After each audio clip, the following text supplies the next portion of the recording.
किसी ने क्या खूब कहा है कि जंगल में जो सीधे पेड़ होते हैं वो सबसे पहले काटे जाते हैं और जो टेढ़े मेढ़े पेड़ होते हैं वो सदियों तक जंगल में ही खड़े रहते हैं। एक बार एक बच्चा अपने पिताजी के साथ जंगल में घूमने के लिए जाता है और वह दूर से देखता है कि एक शेर हिरण का शिकार कर रहा होता है। उस बच्चे के मन में यह दृश्य देखकर करुणा का भाव उत्पन्न हो जाता है। वो अपने पिताजी से कहता है कि पिताजी, हिरण तो बहुत ही कमजोर है और वह शेर उसको खा रहा है, हमें उस हिरण को बचाना चाहिए। यह सुनकर पिता कहते हैं, लेकिन वह शेर भी तो भूखा है, अगर तुम हिरण को बचाओगे तो तुम शेर के लिए बुरे बन जाओगे, तो इस परिस्थिति में तुम क्या कर सकते हो। अब यह बात हम सबके लिए सोचने की है कि जब हम एक जगह किसी का फायदा कर रहे होते हैं तो दूसरी जगह किसी का नुकसान कर रहे होते हैं। जैसे एक सिक्के के दो पहलू होते हैं, उसी तरह अच्छाई और बुराई के भी दो पहलू होते हैं। तो आज की जो मैं आप लोगों को कहानी सुनाने वाला हूँ उसमें आपको कर्मों का पूरा ज्ञान मिलेगा कि असल में कर्म क्या है और कर्म अच्छे कर्म क्या होते हैं। इससे पहले कि आप लोग इस कहानी में खो जाएं, इस चैनल को जरूर सब्सक्राइब करें। तो चलिए कहानी शुरू करते हैं। बात उस समय की है जब गुरुकुल में शिक्षाएं हुआ करती थी। मतलब गुरुकुल में बच्चे पढ़ने के लिए जाते थे, वहीं पर रहते थे, वहीं पर प्रकृति का आनंद लेते थे और वहीं पर अपनी शिक्षा ग्रहण करते थे। ऐसे ही बेलगांव का मोहन नाम का एक युवक गुरुकुल में पढ़ाई करने के लिए जाता है। उसके माता पिता उसे बचपन में ही गुरुकुल में भेज देते हैं। गुरुकुल में जाने के बाद बहुत सालों तक वह अपने सहपाठियों के साथ बहुत अच्छी शिक्षा ग्रहण करता है। उसे वहाँ पर जीवन के सिद्धांत सिखाए जाते हैं। उनमें से एक सिद्धांत यह भी सिखाया जाता है कि हमेशा लोगों का काम करो, हमेशा सबकी मदद करो। यह ज्ञान मोहन के दिमाग में बहुत गहरे से बैठ गया था। इसीलिए जब वह वापस गुरुकुल से अपनी शिक्षा ग्रहण करके आया तो वह अपने गांव में सबकी मदद करता था, हर किसी का काम करता था। कोई भी युवक उससे कोई भी काम करवाने के लिए कहता तो वह मना नहीं करता था। लेकिन जैसे जैसे समय बीतता गया, एक दिन उसने अपने कानों से छुपकर सुना कि गांव के कुछ युवक उसका मजाक बना रहे थे। वह सब कह रहे थे कि वह तो फायदा उठाने के लिए है, उसके तो केवल मजे लो, उसका लाभ उठाओ जितना हो सके। किसी के काम को मना नहीं करता है, वह दूसरों का काम करने के लिए अपना काम भी छोड़ देता है। बताओ कितना वह मूर्ख है। निष्पक्ष भाव से सबकी वह मदद करता था, सच्चे दिल से वह सबकी मदद करता था, लेकिन बदले में उसे क्या मिला। ऐसी बातें सुनकर वह आश्चर्यचकित हो गया और उसने यह निश्चय किया कि आज के बाद वह किसी का मदद नहीं करेगा। और अब मोहन गांव का ऐसा युवक बन गया था जो किसी का भी मदद नहीं करता था, चाहे कोई कितना भी परेशानी में क्यों ना हो। मोहन को कोई फर्क नहीं पड़ता था। मोहन का यह बदलाव देखकर सब गाँव वाले आश्चर्यचकित रह गए थे। कल तक जो दया का सागर था, इतना दयालुता था, कुछ ही समय में इतना निर्दयी कैसे बन गया। यह देखकर मोहन के माता पिता को भी उसकी बहुत चिंता हुई। उन्होंने अपने बेटे से पूछा कि बेटा ऐसी क्या बात हो गई है, तुम इतना बदल क्यों गए हो। तो मोहन ने कहा, इस जमाने में किसी की भलाई करके कुछ हासिल नहीं किया जा सकता। यह बात मैं महसूस कर चुका हूँ। मैंने जीवन में जितनी भी गुरुकुल से शिक्षाएं प्राप्त की वह सारी शिक्षाएं बेकार हैं, व्यर्थ हैं, क्योंकि यह संसार किसी का नहीं है। अगर कोई इंसान सच्चे दिल से किसी का मदद कर रहा है तो उसको सामने वाले इंसान बेवकूफ समझते हैं। और यह कहते कहते मोहन रोने लगा और इसके बाद मोहन बहुत परेशान रहने लगा। उसके माता पिता पहले वाले मोहन चाहते थे, वही मोहन चाहते थे जो सब लोगों की मदद करा करता था, लेकिन उनका बेटा कहीं दूर निकल चुका था। दिन में दिन हालत खराब और गंभीर होती गई। एक दिन उनके माता पिता को पता चला कि पड़ोस के गाँव में एक बौद्ध भिक्षु आया हुआ है और मानव स्वभाव के बारे में उसे बहुत सारी बातें पता है। इसलिए मोहन के माता पिता मोहन को लेकर बौद्ध भिक्षु के पास पहुंच जाते हैं।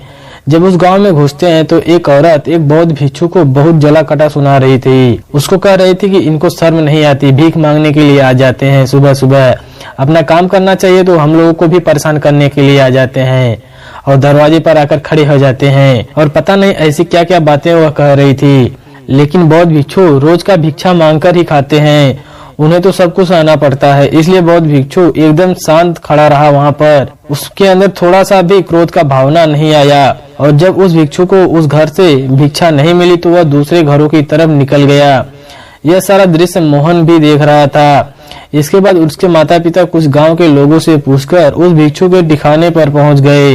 वहां पर पहुंचकर वह देखते हैं कि यह वही है जो गांव में भिक्षा मांगकर वापस लौट कर आया हुआ था और जिसे वह औरत जल्ली कटी सुना रही थी। उस बौद्ध भिक्षु को देखने के बाद मोहन और उसके माता पिता ने उसको प्रणाम किया और वह वहीं पर बैठ गए। उसके बाद मोहन के माता पिता ने सारी परिस्थिति उसे बयां कर दी। उन्होंने अपने बेटे का जिक्र करते हुए बताया कि यह मेरा बेटा पहले बहुत ही दयालु हुआ करता था, सबकी मदद किया करता था, लेकिन अचानक पता नहीं इसे क्या हो गया है कि अब किसी की मदद नहीं करता है। कोई उसके सामने मर भी रहा होता है तो तब भी यह बिल्कुल उसे पानी तक नहीं पिलाता है। ऐसा स्वभाव हो गया है इसका। हम इसको समझ नहीं पा रहे हैं कि यह बदलाव अचानक कैसे हो गया। इससे पहले वह भिक्षु कुछ जवाब देता, वह औरत जो गांव में जली कुटी उसको सुना रही थी, वह अपने बेटे को लेकर वहीं पर पहुंच गई और हाथ जोड़कर उसे कहने लगी कि मेरा बेटा बहुत ही बीमार है, अचानक से इसको बुखार आ गया है और गांव के लोगों ने बताया कि आप इसकी मदद कर सकते हैं, कृपया करके मेरे बेटे को ठीक कीजिए। ये सुनकर वह बौद्ध भिक्षु तुरंत उस बच्चे का उपचार करने में लग जाता है और कुछ ही देर के बाद औषधियां देने के बाद वह लड़का ठीक हो जाता है। यह सब देखकर वह औरत उसे कुछ भिक्षा देकर प्रणाम करती है और वापस अपने घर को लौट जाती है। यह सारा दृश्य मोहन भी देख रहा था। उसके मन में एक सवाल उठ रहा था और जब उसका कोई जवाब नहीं ढूंढ पाया तो उसने उस भिक्षु से पूछा, शायद आपने पहचाना नहीं, यह वही औरत थी जो आपको जली कुटी सुना रही थी, जिस गांव में आपको भिक्षा देने से मना कर रही थी। शायद आप उसे पहचान लेते तो आप उसकी कभी भी मदद नहीं करते। यह सुनकर वह बौद्ध भिक्षु मुस्कुराने लगे और उससे कहते हैं, दूसरों की अच्छाई करने से कुछ अवस्थाओं में दुख मिलता है, लेकिन अगर तुम कर्मों का सिद्धांत समझ लेते हो तो अच्छाई और बुराई इसके बारे में तुम्हारे अंदर कोई भी भेद नहीं होगा और तुम इसको अच्छी तरीके से स्पष्ट तरीके से समझ जाओगे। मैं भली भांति जानता हूँ कि यह वही औरत थी, लेकिन मैंने बिना कोई द्वेष का भाव रखे हुए वही किया जो मेरे कर्तव्य में था। जब आप किसी की भलाई या किसी की अच्छाई बिना किसी लालच के करते हो तो वही अच्छाई आगे चलकर हमारे लिए फायदेमंद साबित होती है। लेकिन अक्सर लोग जब भी किसी का मदद करते हैं तो उनके मन में यही भाव होता है कि बदले में वो भी इंसान उनकी मदद करेगा, लेकिन जरूरत पड़ने पर जब उनकी सहायता करनी पड़ती है तो उनको केवल दुख ही मिलता है, वह सहायता नहीं करते हैं। इसलिए किसी भी इंसान के साथ बिना कुछ पाने के भाव से उसका भला करो और उतना ही भला करो जितना तुम्हारा सामर्थ्य मतलब तुम्हारी आर्थिक और शारीरिक क्षमता के हिसाब से हो, ताकि कल को अगर वह इंसान तुम्हारे साथ बुरा व्यवहार भी करे तो तुम्हें उसको किसी भी प्रकार का दुख ना हो, उसका पश्चाताप ना हो कि मैंने तो उसके लिए इतना सब कुछ कर दिया और यह मेरे साथ ऐसा व्यवहार कर रहा है। इसलिए किसी का तुम उतना ही भला करो जो आगे चलकर तुम्हें किसी भी प्रकार का आहत न हो। दूसरी बात, किसी दूसरे परिवार के झगड़े के बीच में तुम कभी भी मत पड़ना। अगर कोई पति पत्नी आपस में लड़ रहे हैं तुम उनसे जाकर बोलोगे, तुम भाई क्यों उसको पीट रहे हो अपनी औरत को, तो तुम्हें यह भी बोल सकते हैं कि उनका यह आपस का मामला है, तुम करने के लिए यहाँ पर क्या आए हो। ऐसे में आपके पास कोई भी जवाब नहीं होगा। इसलिए दूसरे के फटे में कभी भी अपनी टांग मत अड़ाना। अगर ऐसी परिस्थिति कभी पैदा हो जाए, कोई तुमसे मदद मांगे तो दरबारियों तक खबर पहुंचा दो, अदालत उसका फैसला करेगी। तीसरी बात, अपने विवेक का इस्तेमाल करो। अपनी आंखें खोलकर देखो कि किसी वास्तविक रूप से मदद की जरूरत है और कौन ढोंग कर रहा है, क्योंकि अक्सर लोग दया के पात्र होने का दिखावा करते हैं, आपको बेवकूफ बनाकर आपसे मदद ले लेते हैं। जैसे कि आज के युग में हम बहुत सारी जगह पर देखते हैं, बस अड्डों पर, रेलवे स्टेशन पर, कि बहुत सारे छोटे छोटे बच्चे भीख मांग रहे होते हैं। अब उसमें दो स्थितियां पैदा होती हैं। अगर आप उनको भीख दे देते हो तो आप भीख मांगने को बढ़ावा दे रहे हो, और अगर भीख नहीं देते हो तो वह बच्चा शायद आज का खाना नहीं खा पाएगा। इसलिए ऐसी परिस्थिति में आपको अपने विवेक का इस्तेमाल करना चाहिए।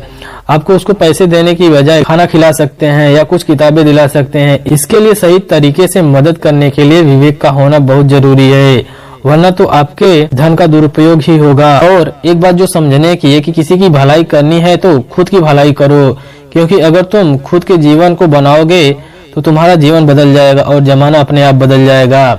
इसलिए कहीं आपने अपने मन में यह भ्रम तो नहीं बना रखा है कि मैं तो बहुत ही अच्छा इंसान हूँ और मैं दूसरों की मदद करता हूँ, तो वह तुम्हारा अहंकार का रूप होगा।